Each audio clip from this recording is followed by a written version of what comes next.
And we'll get started. Great. Welcome, folks. Just let people get through the weird internet gray zone that people get sucked into from one place to the other as we get started here. As I take my supplements.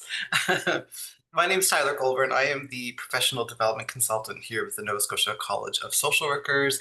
We're joined by Sakina Rizvi, who will be leading us through a presentation on caregiver needs in suicide prevention in the first framework, I believe it is. Yep. Yeah, and September is Suicide Prevention Month, and I also really aware that tomorrow is National Truth and Reconciliation Day. So we're going to get started with the land acknowledgement, and as we go through the land acknowledgement, I'm hoping folks can think a little critically about the interconnections between Indigenous resistance and resilience and resurgence and decolonization and this concept of suicidality. I'm going to put some links in the chat here. I invite you folks to also check in with me at the same time, sharing name, pronouns, where you're from, and anything else you want to share as we get started today. Bear with me as I put this in there. Yeah, and so I want to begin by acknowledging that I'm calling from Punamukatijik, which is colonially known as Dartmouth, Nova Scotia. This is my home that I'm in. I have a cozy work from home day. I'm very grateful to be here in Mi'kma'ki, and Punamukatijik is, of course, located in the ancestral and unceded territory of the Mi'kmaq. The inherent rights of the Mi'kmaq were recognized in the Peace and Friendship Treaty signed with the Mi'kmaq, Maliseet, and Passamaquoddy peoples from 1725 to 1779. This series of treaties did not surrender Indigenous land, resources, or sovereignty to the British Empire, but instead established rules for an ongoing relationship between nations. Canada later reaffirmed the treaties in Section 35 of the Constitution Act of 1982, and they remain active to this day. So I'm hoping that folks on the call, we have about 41 people right now, just take some time to put your name, your pronouns in the chat, maybe the land that you're on, if you can access it through the link that I just put in there. How are you arriving, and what are you curious about today? As we acknowledge the land, it can also be helpful for many people, especially white settlers like myself, to consider the ways that our bodies and our humanity are also expressions of nature. So often when we think about colonial ways of knowing and being and white supremacy, they often seek to disconnect us or disentangle us from the idea that we are also nature. And so this quote from Gesturing Towards Decolonial Futures on the bottom here says, understand that the earth is not an extension of our bodies, it's the other way around. So as we consider National Truth and Reconciliation Day, like how can we seek to decolonize ourselves and our minds and see ourselves as expressions of nature? As we acknowledge the land, let us also take this moment to pause in gratitude for all who have and continue to heroically care and advocate for this beautiful land. May we join them in this sacred work. So I'm thinking of land defenders and water protectors here engaged in resistance in Mi'kma'ki, across Turtle Island and throughout the world. In particular, I'm thinking about Hunter Mountain right now over in Unama'ki, where there's a lot of resistance at the moment. Let us ground ourselves in the wisdom of the land-based Mi'kmaq teachings and values that we must all begin to learn. Let us work to decolonize ourselves, our practice in this community that we share by working for justice for all living beings as an expression of our gratitude for being here. Let us take a deep breath and recenter ourselves away from the violent ways colonization fills our world and fills us. And let us take a deep breath and work on letting go of the unconscious bias that is everywhere, inside and out. So, of course, here in Mi'kma'ki, we are all treated people. And so drawing to mind, how does this impact what we do and how we do it? How will it guide our work together today and going forward? So when we're thinking about suicidality, suicide intervention, suicide prevention, how do the dominant ways of knowing and being construct our understanding that this is an issue? How does it construct how we relate to the issue and the people who are impacted by the issue? And how, as we strive for decolonization and allyship with Indigenous people, how can we seek to entangle that with this idea of suicidality? And of course, where tomorrow is National Truth and Reconciliation Day, I also want to just share that our commitment as a regulatory college is really in response to the recommendations of the Truth and Reconciliations Commission's calls to action, particular for regulatory bodies. And so we offer PD that is hopefully allowing us to learn and also unlearn. And separate and distinct from our land acknowledgement is our commitment to reparations for people of African descent. I put our commitment to decolonization and reparations in the link in the chat. I can share them again as well. But for us, when we're thinking about working against anti-Black racism specific to people from the historic African Nova Scotian communities, we're thinking about restitution, compensation, rehabilitation, satisfaction, and then guarantees of non-repetition. And as we hold on to this commitment to reparations, we're thinking about people of African descent in this province who stem from the Black Loyalists, the Maroons, the Southern American Black refugees, and how the legacies of these communities have shaped Nova Scotia's cultural and political landscape. So as we enter into Truth and Reconciliation Day tomorrow, maybe you have the day off, maybe you don't, depends on the context and the agency where you're working. I hope you can find some small way to do some self-reflection, maybe take some action, or join an event in community. And I also want to share this quote from Ubuntu-centered practice that says, unless you're practicing with cultural humility, employing anti-oppressive practices, and decolonizing your approach as a mental health professional or healthcare provider, you are likely perpetuating anti-Black and anti-Indigenous racism. The systems we work within inherently uphold white supremacy, and at their core, they are anti-Black and anti-Indigenous. Therefore, cultural humility isn't an optional cultural competency skill, it's an ethical and civic responsibility. So just to call to mind that we are all entangled in systems of oppression, and we can't be passive or neutral. We have to take an active stance and work against the forces of white supremacy and colonization. And just some quick notes before we get started. Reminder, this is formal professional development. So if you are on the call today, and I imagine many of you are social workers with the College of Social Workers, make sure you track this under formal professional development. And also, our new code of ethics just got released. And so I want to draw to mind, this is really grounded in value 1, respecting the dignity and worth of all people, value 2, promoting social justice, value 4, valuing relationships, and then value 5, preserving integrity in professional practice. So as we learn more about the first framework and caregivers' needs in suicide prevention, we're really deepening our understanding, our knowledge, our skill, and our values around suicidality. And with that, I am going to pass it over to Sakina, and I'm going to stop sharing, and she will be taking over for the presentation and introducing herself and sharing her body work. Thank you so much, Tyler. And thank you so much for that line acknowledgement and centering us around Truth and Reconciliation Day. It's really important. It's also obviously not just a single day that we need to be doing that, and it's an everyday thing. And hopefully that this is something that can continue conversations. So thank you for that.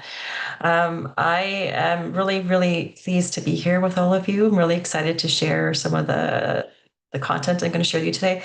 Really, like within the last half hour, I've developed a little small fever, so I'm just going to be drinking my ginger tea that my husband nicely brought for me for this. But yeah, really happy to connect with all of you. I'm just going to share my slides here. And while I do that, I'm going to tell you a little bit about who I am and where I come from. So I am the chair of the Suicide and Depression Studies program at the University of Toronto at St. Michael's Hospital. And this is a program that's been around at U of T since like 1997 or so. And so I took over this role last year, and my focus is really on doing suicide intervention work. So developing things like novel psychotherapies, as well as doing some of the community engagement stuff I'm going to talk to you about today. So a big focus of what we do is focusing on caregivers. And I guess, to start off the question, then it becomes why. And it's obvious. I mean, caregivers have really challenging roles, right? And I think that when people are supporting individuals with suicide risk, there are, additional challenges and nuances. And, I often tell people, like, what's really prepared you in life to be able to manage something like that? It's something that can be really scary. And, I get asked about it quite a bit. And, even just Friday, someone had reached out for resources for their 15-year-old son who unexpectedly, presented to the hospital with suicide risk, no history of any depression or anything like that. But, the parents themselves, my colleague was saying I couldn't talk to the mom. She didn't want to talk, but she was so distressed, didn't know what to do. This is not an uncommon story. And, recognizing that caregivers are, of course, they can be guardians, parents, but they can also be siblings. They can also be friends. They can also be youth. So I think that is something to be very mindful of as we have these conversations about caregivers. And when we look at the situation around accessing care, like, it makes sense. It adds an additional stress as a caregiver because, uh, it's not surprising. There's long wait times for things. There's not a lot of targeted suicide interventions, and we know that access to care does help, but it's just it can be a challenge to get it. And then also for people who are historically marginalized tend to have less access as well. So what is it that then caregiver experience and resources are? Well, caregivers play such a crucial role in supporting their loved one, as well as helping with being able to de-escalate when things start to get more intense. But they often can experience their own challenges, right? They might have experiences of shame or not knowing how other people are going to perceive their loved one's suicide risk. They often might feel like they don't know what to do or how to do something. Like, how do I talk to my loved one about their suicide risk?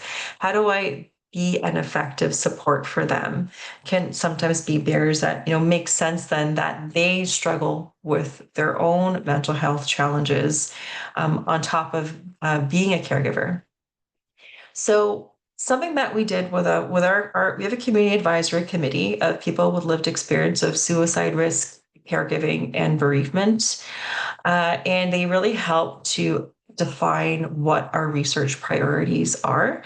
And so one of these things that came up was like, caregivers really do need more support. So what we did as a group was we did a systematic review of like what actually is available out there in terms of programming. So these are maybe, traditional, maybe gatekeeper training programs. You might have heard that term before. And what we found overall when we scanned the literature that yes, these programs can be helpful in terms of helping people increase their knowledge, maybe in terms of even attitude shifts, it can increase their confidence. Data around like the more real world, like the behavioral changes, is not as it's not as robust. And one thing to note that was really prominent for us was that people with lived experience were rarely included in program development. So a lot of the content wasn't specific or unique to that caregiver experience. I was going to give you a quick example here. This isn't like an exhaustive list of what's in the paper, but these are some of the different programs that are available. And just noting just that conference one, that's 1, 2, 3, 4, the fourth row was the only one to actually do some sort of a needs assessment in the community. And that conference was directed to mental health professionals and caregivers. And it did have an impact in terms of being able to, by the end of people felt that they're more open and willing to do suicide prevention, but they also know that they needed more community-based resources as well. So I think that piece around the lived experience it can't be understated that when you're doing any sort of program development, it can't be done without the community that you are serving, right, as a researcher. So it's not going to have as much impact.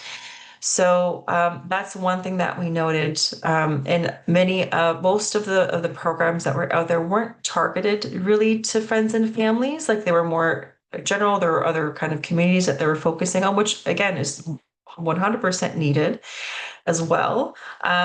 If there was a specific group that was targeted, it was mostly parents. And the content tended to focus more on like increasing knowledge, but also kind of more behavioral skills as well. So I think it's important to kind of frame this not as like, these programs aren't doing well. It's not that at all. It's more about what are the lessons that we can learn in terms of growth. How can we enhance what we have? And that's kind of, to take more of a strengths-based approach to things. So when we're thinking about what we can do to enhance, and I think that things start with understanding and conceptualizing what it is we've been talking about. So, how do caregivers understand that role as a caregiver? How do they understand suicide risk? What does that even mean to them? Being able to develop things like, more emotional literacy around what you're experiencing, as well as being able to recognize and mentalize what someone else is experiencing as well, are cornerstones of being able to have good communication. Then also being able to address some of the things that might be involved in barriers to what we might see in our caregiving role. Like, are we actually um, uh, or is there somewhere that we can actually pull back and support ourselves while also supporting someone else and being able to maintain the health of both parties? And how can that be done? And that kind of leads into self-care. What does that look like? We'll talk about self-care more later on. I don't see this more as like, okay, you got to go to the gym 5 times a week and you got to like eat good every day. Like sometimes we have to focus on what's accessible and realistic in the moment, especially when someone is in high distress. And then all of that to me leads it to being able to manage crises more effectively. So, what is it that we can then do to help caregivers more? One thing I wanted to highlight that I recently learned of is native to Nova Scotia, and I think this is a really exciting initiative that came out of Dalhousie, also supported by Shauna Jewer, who is also here in this audience.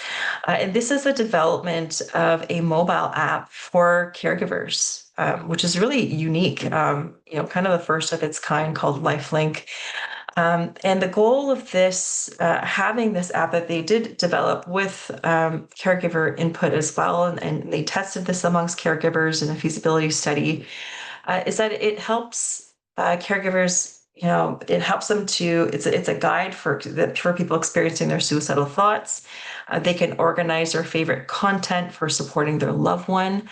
They have what are called power stories, so that you can get connected to real life suicide survivors and supporter stories that can be motivating or inspiring. I think it also helps with being able to find community resources and being able to connect with your close contacts more quickly. And then it can also help caregivers track their own experiences in their wellness, like their sleep, their diet, stressors, movement, being able to journal and things like that. So they did a pre-post test of this app over the course of a week in 50 caregivers and did show improvements in well-being. And it is available currently for Android users. So if you are an iPhone user like me, you're out of luck. But hopefully, there's more funding that can come towards developing this for the iPhone, because I think something like this is a really wonderful initiative. So, in terms of other types of training and programming, this is again where our community advisory committee came in and said, especially after that systematic review, it's like we need more training, more specific training for caregivers. And so that's how we developed the Family and Friends of Individuals at Risk of Suicide training, the first program. And in developing this program, we needed first to connect with the community as 100%. We need to get a sense of what's actually happening to understand the barriers and gaps that people are experiencing, and what their preferences would actually be regarding a training program. And then we worked on the program design. So this is going to be what the focus is of what I'll talk to you about for the next little bit, and just really highlighting that every step of this process was done with our CAC partners. So there's nothing that they don't review or see or approve. Um, so in talking about the community and what it is that they need, this was a crucial first step. This kind of data didn't really exist in terms of like a really comprehensive qualitative study. So that's why we embarked on this with the support of CASP and the Mental Health Commission of Canada. And we did this across Canada. And really the goal here was, what are the barriers or facilitators you experience in caregiving or receiving care? What are those gaps in support? And the groups that we wanted to inform this across Canada were people who had experience of suicidal thoughts or behaviors themselves, families who are current caregivers and friends as well as people who are bereaved by suicide. And we had 10 people across each group, just to give you a sense of the scope of who was participating in this project. The average age was around 40, and about 60% were identified as being a woman, and about 46% identified as being from the LGBTQ2+, 2S plus community, and about 35 were from historically marginalized groups. And then we really wanted to have representation across Canada. So I know often when you have a study that's, based in a city, you tend to get more within that province, but I'm really happy then that we actually got about 65% of folks outside of Ontario. And we did do a subset of interviews in French to make sure we were capturing Francophone perspectives in Canada as well. So some of the topics that we covered across like facilitators and bears were things around skills building, attitudes, experience sharing, what they think education should be like, and general knowledge, and then also what their perspectives are on what that first program design should actually be. And I want to highlight 6 key themes that came out of this qualitative review around what caregivers and individuals with suicide risk were saying. So this ranged from things like attitudes, barriers, caregiver roles. I'm going to talk to you a little bit about each of these. On the attitudes towards suicide front, the things that individuals who are experiencing suicide risk themselves found were unhelpful were things like where they felt like their experience was maybe minimized or avoided. People saying like, it's going to be okay, it's going to be fine. Or on the flip side of that, maybe responding with a lot of fear so that it gets catastrophized. And in so doing, inadvertently, that experience then becomes around about the other person rather than the person with the suicide risk. So on the caregiver side, some things that they noted were that they often experienced feelings of shame or guilt with respect to their loved one's suicide risk. Often feel like there's experiences of feeling like not doing enough, but also who to even reach out to because they're concerned that this isn't my story to tell, so who can I actually even share this with, and also fears around how other people might perceive their loved one because of stigma that can happen around suicide risk. So just as a note here, this is a quote from one of the participants that said, I think as I educated myself more and came to understand things a little better, then I quite quickly adapted the role of, no, we're not going to keep this hush hush because we have nothing to be ashamed about. And I didn't want her to feel that way either. I didn't want her to feel like she's done anything wrong, that clearly there was something going on that we needed to deal with, and that was just as important as a physical illness. On the self-care side, I don't think this is surprising that friends and family often reported like struggles being able to support themselves while also supporting their loved one. So, that could be for various reasons, like they, don't have the time.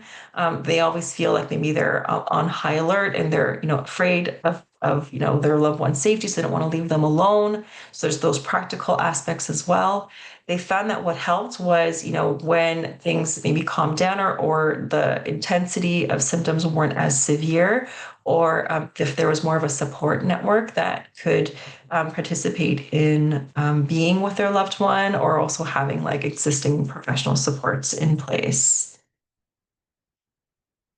Barriers to navigating the healthcare system was a really big one. Not surprising. I mean, we've talked again about long wait times, et cetera. But there's also issues around not knowing what comes next, not knowing who to talk to, or you meet doctors or clinicians aren't talking to each other, or there's a lack of follow-up. They don't know what information to give clinicians. They don't know what's helpful.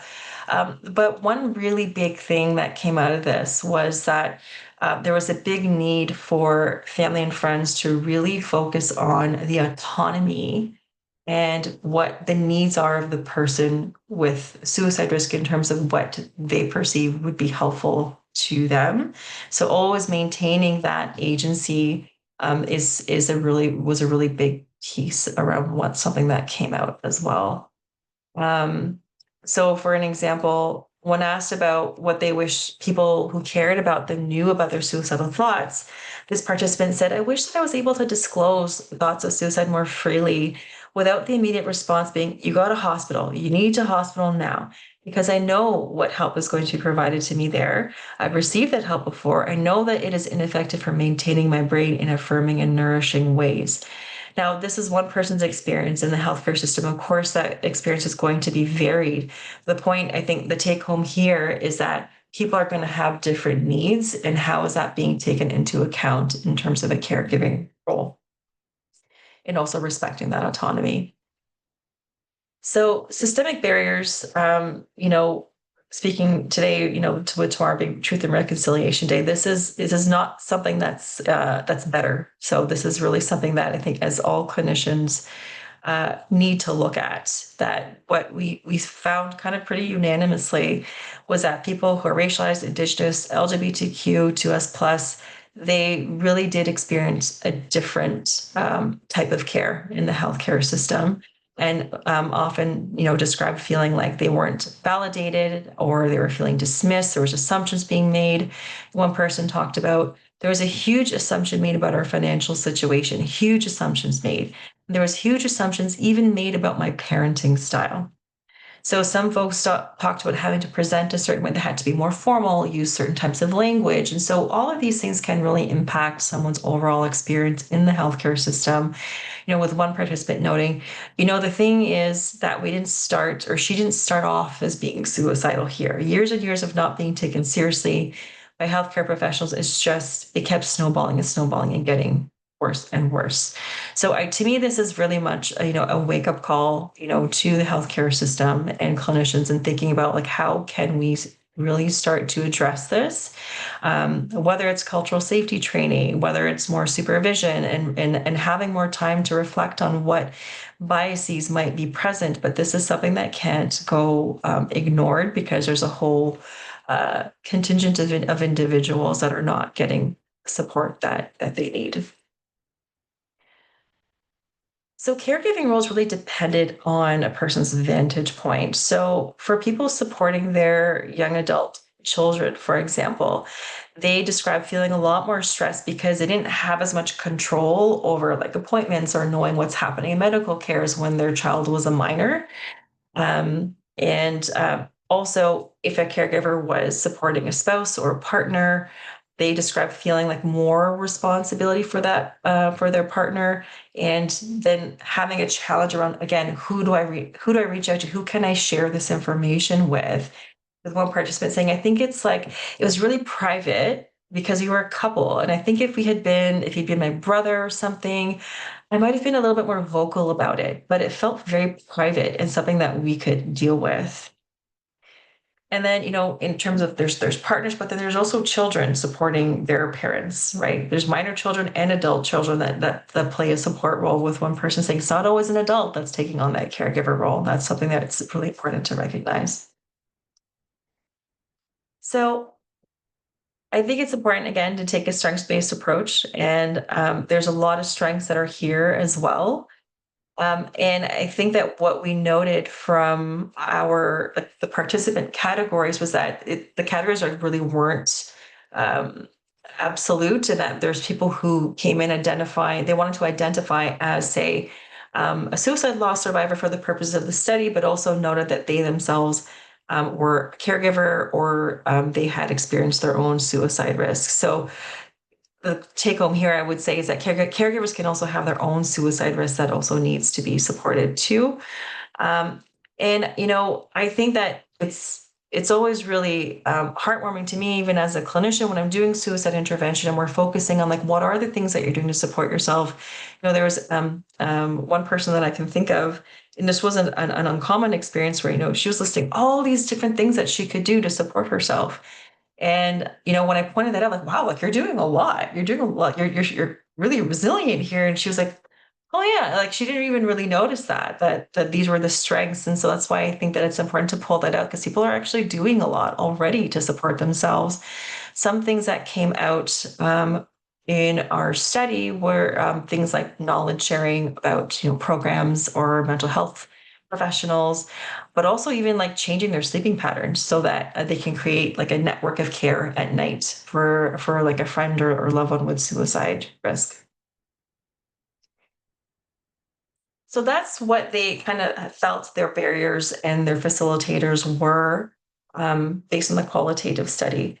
So what they felt should be in an actual program. There was about six kind of key things that kind of came up here. One is on education. Yes, we want to know about mental health conditions, but we need to know medication safety in the context of suicide risk.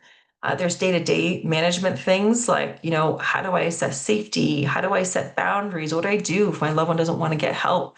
Then there's managing practical aspects about going back to school, leaving somebody alone. And then there's also the self-care piece around like, I don't know how to support myself while I'm supporting someone else. Navigating the healthcare system, again, was a big one. So not just knowing what to do, but how to become an advocate for your loved one, and what does that look like? So skills building, of course, was around like, how do I talk to my loved one? What do I do? And how do I become that effective support? And how do I talk about that suicide risk with other people in my network as well? They did have some suggestions as well for individual adaptations of the program. There was definitely a desire for adaptations based on specific communities, whether it's based on caregiving roles. So maybe one just for parents, maybe one just for spouses and partners, or ones that are more culturally relevant or specific, say, to Indigenous groups or to LGBTQ plus groups. And then they also talked about having it beneficial to be able to scale the type of content depending on where you are in your caregiving journey. So some people may have been doing this for 20 years. Some people may have been doing this since yesterday. But one thing I think to highlight from perspective of participant and why we need some additional programming for caregivers is that they said, a lot of mental health training gets simplified to, have an open mind, listen, empathize, so on and so forth. I just don't think it's enough because it doesn't give people something tangible to do. It doesn't give them something specific that they can act on or approach things with. I think the emphasis needs to be on sort of equipping people with a novel paradigm, which is not something they were equipped with before they walked into the workshop. So armed with all of this information, so there was a lot of detail in this qualitative study. I'm giving you a little bit of a snippet, but we are working on the publication as we speak. So hopefully we'll be able to get more information into your hands soon. But we took all of that information to start to design the actual program. And I'm going to take you through that next piece here. And so this development process, just to give you a little bit of an understanding of that, first and foremost, had to start with partner engagement. So, of course, we did this national needs assessment to identify problems and strengths, but we also have our community advisory committee. It includes 5 individuals with lived experience of suicide risk, caregiving, or bereavement. There's 3 of us who are interventionists and researchers in suicide specifically. And then we also have 2 suicide research coordinators as well. So everything that we do is collaborative, and we collaborated even on the interpretation of all the data on the needs assessment and using that to identify different targets or things that we need to include in a program. And so based on the directives of the committee, then we would go as the clinicians and research team, we would develop the content and we'd bring it back to the team and say, what do you think? Should we change it? Should we nix it? Should we add something? We would do that until consensus was achieved. So nothing happens without the lived experience members reviewing or agreeing to what we're doing. So as we were about to start developing the program, we had to keep in mind what our key goals and some considerations were. So some of those key goals are, one, what we really were hoping for is that caregivers can learn to support themselves without feeling guilty about it, because that was often something that came up. And also developing those behavioral skills that are going to help you in your day-to-day in terms of being a more effective supporter, and then also learning how to navigate the healthcare system more. So those are kind of 3 key goals of this program. And some of those considerations that we had were people come to understanding suicide risk and caregiving from very different vantage points, and where you are and what your vantage point is really does inform how you understand suicide risk and what your perspectives are and what to do about that. Other considerations that we had were people don't have the same access to supports. Even if we do like a virtual delivery, people don't always have access to the same internet. I've talked about, caregiver journey and the timelines around that can be different for different people. And then also some people may also have had a suicide loss that has also impacted how they are managing, say, another loved one's suicide risk now. There's also differences, being urban, rural, or remote areas in terms of access to care as well. So those were all things that you were kind of keeping in mind as you were creating this. So I'm going to take you through what we actually came up with. And we're very excited. We've been working on this from the spring, and we have settled on 6 sessions. 2 of them are core. And I'm going to take you through what all of these mean, but 2 of them are core. The other 3, the communication, self-care, healthcare, they're modular, can be done in any order with consolidation of all the content at the end. So what is this narrative piece? What do we mean by that, right? But I think with this first session, the whole goal here is to start to try to engage in some of this reflection about, like, what does it even mean for you to be a caregiver? What does suicide mean to you? Right? Including the context of your own social location. What do you think that is? Trying to engage more in some of these misconceptions in a more deeper way before we start to kind of continue on. I'm going to give you an example of what that actually looks like in a session outline. So things like the focus of this session is more to, again, get people to start sharing and just to bring them into the session rather than being more, considered around specific skill development just yet. It's like, okay, let's take a second and just, like, gauge where we're at. What do you think the role of a caregiver is? And let's bring this into discussion, right? We're trying to seed plant also around boundaries and boundary settings. So, and then another piece is around that suicidal narrative. How do you understand suicide, right? Why do you think suicidal thoughts and behaviors occur? How do you think someone should react to a person's suicide risk? Is that different than how you respond to your loved one? And having people reflect on this, share about it, debrief about it, and then engaging in myths and misconceptions in a more creative way where everyone gets to kind of share one and we get to talk about it as a group. So that's kind of what that structure is of that first session. Emotions, I think a key piece here in this session, but also across all of the sessions, is really validating what that experience is like as a caregiver and humanizing that. But then another big piece around emotions is also being able to recognize emotions in yourself, being able to mentalize what another person is feeling. And I mentioned again, that's a really big cornerstone of communication. So if you can't get that, then communication is always going to be a struggle because we don't really know what our needs are and what we're actually working with. And then additional skills that we're kind of working on here are emotion regulation and coping strategies as well. And then so that the goal here is that this is all going to also lead into not just communication, but also being able to do more crisis management and de-escalation so that someone doesn't actually have to go to the hospital if they don't need to. So communication really starts with cultivating trust. Like, unless there's trust in a relationship, they're not going to want to talk to you about their suicide risk. And if they don't want to talk to you, is there someone else that they trust that they will talk to while you're starting to cultivate this trust with that person? And what does that even mean? Right? What will you have to do to actually encourage that trust there? That's a whole other kind of topic, and we can talk about that in Q&A as well. So here we're also starting to think about and develop active listening skills and noticing nonverbal cues, how you talk about emotions and needs in a way that is non-threatening to someone or is not likely to increase like a negative arousal in someone. And this is all kind of, again, leading more to some conflict resolution that can sometimes arise. And then also being able to communicate about safety and where someone is at in terms of your loved one is at in terms of their safety as well. So self-care, as I mentioned, it's very easy to say, yeah, you should take care of yourself. I got that. That's an easy one. We all know it. But it's a lot more difficult when you're putting this into practice, right? And I think that a lot of this is grounded in, what we call, or what my colleague Yvonne Bergman's calls personal rights and boundaries.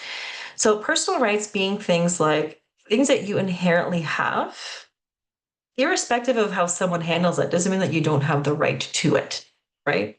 And so an example might be I have the right to have my opinions respected. I have the right to feel safe.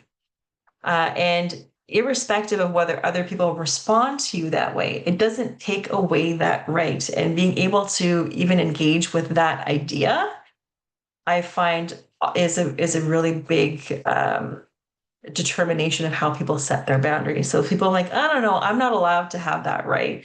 Usually that tends to be a boundary that they tend to not be able to set. And we're talking about boundaries, we're talking about healthy boundaries, not just like, being very rigid. It's about trying to find balance in your life, but also being able to take back some space for yourself so that you can actually be an effective support, because there might be things that you're actually engaging in that you actually don't need to for that support. It just might be things that you fear you need to do, or you feel guilty that you need to do, but actually things might actually be a bit easier if you took a step back. So those are some things that we will be exploring in terms of self-care, and then also developing a more comprehensive self-care plan that's realistic and attainable within the confines of what someone's actually dealing with.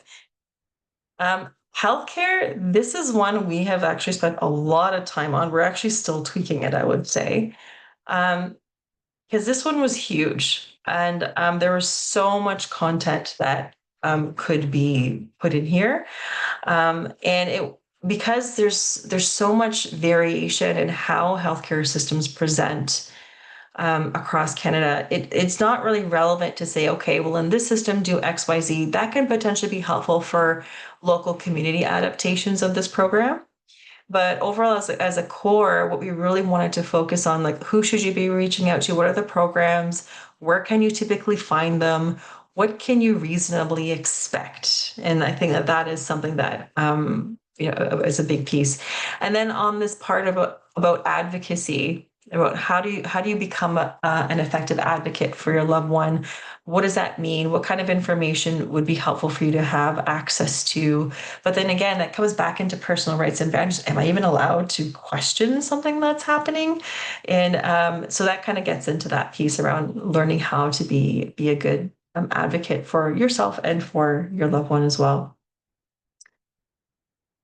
So the last session here is really around, again, coming back to that reflection around like what's changed, including how you engage with yourself, how you engage with your loved one, any aha moments, anything that was really enlightening for you. But this is also 6 sessions. There's a lot more to learn. So where else do you want to take this? What else do you feel like you need to learn to kind of fill in some gaps? But also, what are some strengths that you're taking away from these 6 sessions that you're going to implement in your daily life? So the agreed on format of delivery based on the qualitative delivery and based on the qualitative data and the CAC input was that the mode would actually be online or in person. So we would either have like an online group or an in-person group. And that was to also accommodate folks who might have difficulties leaving home to come to a session like this, but also to accommodate others who may not actually have privacy in their homes, and they might actually prefer an in-person format. Uh, the the data stated that came out and was agreed upon by the Community Advisory Committee was that this would be actually a co-facilitation model with a peer facilitator and a clinician. And groups would be approximately 8 to 12 people, hour and a half sessions, 6 sessions. And anyone can participate as long as they identify as providing care to someone with suicide risk and are able to attend the sessions and understand what's going on. So what we're hoping to do next now is start a feasibility trial in Toronto, and I'm excited. Also, there's some other sites that are interested in doing this pilot as well, including Nova Scotia Health, and you can talk to Shauna Dewar about that. And so we're excited to be able to partner with Nova Scotia on this as well. So more on that you can connect with her more about that. So the overall kind of structure of this feasibility trial is one to get a sense of like, okay, is this something that we can do? Is this something that people want? What in the content are they appreciating? What are the things that we can tweak? As well as like, are we starting to notice any changes in how people, their own caregiving confidence or stress levels, their own resilience? Are we able to kind of measure that as well? So we're going to be do this within the Toronto site. We're going to be doing actually there's 4 cycles now. We've actually just recently changed that. We're going to be doing one virtual and one in person in our Greater Toronto area, and we're doing that just so that we can control for effects of it being in person versus online. We're also going to be doing one across Canada that's going to be virtual. And I think that for Nova Scotia, they're still deciding on what that's going to look like. And so this would really be, 6-week sessions, and there's going to be a follow up at 7 weeks where we can actually get a sense more about what people are actually experiencing, getting some feedback on what they want in the program and what was helpful for them too. So things that we're measuring, just to kind of highlight, are things like knowledge, self-efficacy and confidence, attitude, behaviors, caregiver wellness, like resilience, quality of life, as well as kind of more basic feasibility and acceptability measures like the feedback interview, satisfaction, questionnaire, things like that. Just a note on this, on the caregiver self-efficacy scale. This was something actually was developed in Japan, and the community advisory committee wanted to add additional questions. So we're actually going to be validating this in the context of the trial as well. So these are some items that are on here. But a few things that the committee wanted on this scale are: I can engage in coping strategies to maintain my emotional health while supporting a person at risk of suicide. I can engage in coping strategies to maintain my physical health while supporting a person at risk of suicide. And overall, I am an effective support for a person with a suicide risk. So just to round out, the more that we can be doing to support caregivers and is the better. So, I'm excited to kind of work on this project, but, work with others who are doing other work with caregivers because they really just need the support. And I think that the more we can be doing to address this, the better. So the goal here with the first program is really to get people to engage with content and build those behavioral skills that will make a big difference in their day to day. We really do take a more inclusive and trauma informed approach, and launching the feasibility trial soon. And really our goal here is like, once we have this developed, is just to get it out there. We want people to be trained in it. We want to just share it, and people to have access to it and to adapt it to whatever their local community needs might be. Uh, None of this work could happen with all of our amazing collaborators, including, CASP and Mental Health Commission. The Rexall Care Network recently donated, which was lovely, but also our incredible team. Yasmin and Amanda have really championed a lot of this work. Yvonne Bergwitz, who's an incredible suicide interventionist, who's informed all this, our CAC as well, and Shauna Dewar also for her support in this project as well, which is also why I'm speaking to you today. And that was a lot of information, but I'm happy to talk to you all more. If you have any questions, feel free to get in touch. I love to chat with people. And yeah, anytime, feel free.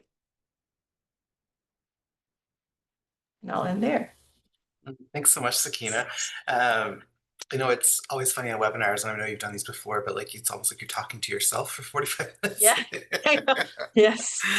But at this point in time, we still have a few minutes left, and I'd be curious if anyone has any questions. We can't, commit to say that we have all the answers. I've just realized I'm not on camera. We can't commit to say that we have all the answers, but we might have something we can share. So if you have any questions, you can use the chat function, or you can use the Q&A. I'd also love to hear from folks on the call. What are you taking away from today? So as we return to practice, whether it's today or throughout the week, what are some of the things that you're holding on to? One idea that you heard that you'll take with you into your practice, or if you want to share anything else that'll help you close out this session. I'll also put these prompts in the chat. And while we're waiting for maybe some questions or some commentary to come into the chat, I'm also going to share our Eventbrite links so you can be aware of future events that we have. Also, our evaluation survey link is really helpful for you to fill out. I love getting your feedback. There's also a QR code here, so you're welcome to use that if you'd like. Let's leave that for a second in case that's your vibe. And then also want to point to what's coming up. We have too many things in the fall, and that's my own fault because I like to say yes to things and do lots of stuff. But we have some road shows coming up here in the next couple of months. We'll be in Sydney, Antigonish, Yarmouth, New Minas, and then in Halifax. We have a session on decolonizing mental health next month, introductory session on gender-based violence and interpartner violence, some communities of practice. We have a clinical supervision session, lots of things coming up in the fall. And also cannot believe that we're here already, but in the middle of next month, pardon me while I try and figure this out. In the middle of next month, we are opening our renewals for social workers. So it's already that time of year where you go in and renew for the year and keep your registration up to date. So that'll open mid-October and it runs until January 31st. So if you're like me and you sometimes leave things to the last minute, please try and get in there early and submit your PD and other things and update your information for the registry. Sakine, I see some comments in the chat here. So it's Linda saying very helpful information. Thank you for the grounding insights. Polina says very helpful. Thank you. Thank you for Jennifer Cormier. Jinyu says thank you as well. Oh, hi, Jinyu. It's always nice to see familiar names on here. Yeah, no Checking problem. Happy to have yeah, given this content. I know it's Monday, people are tired. So again, if people feel like they have questions coming up like afterwards, like always feel free to get in touch. I'm happy to chat. in. Well, folks, we'll leave it there then. Stick around for a few minutes if you have any questions or you want to chat. But otherwise, I hope you have things to look forward to. If you have the day off tomorrow, I hope you can engage with some learning or things in community around truth and reconciliation. Yeah, and I hope you're enjoying this transition in the fall. I'm looking forward to wearing sweaters. Take care, everyone. Looking forward to warm tea.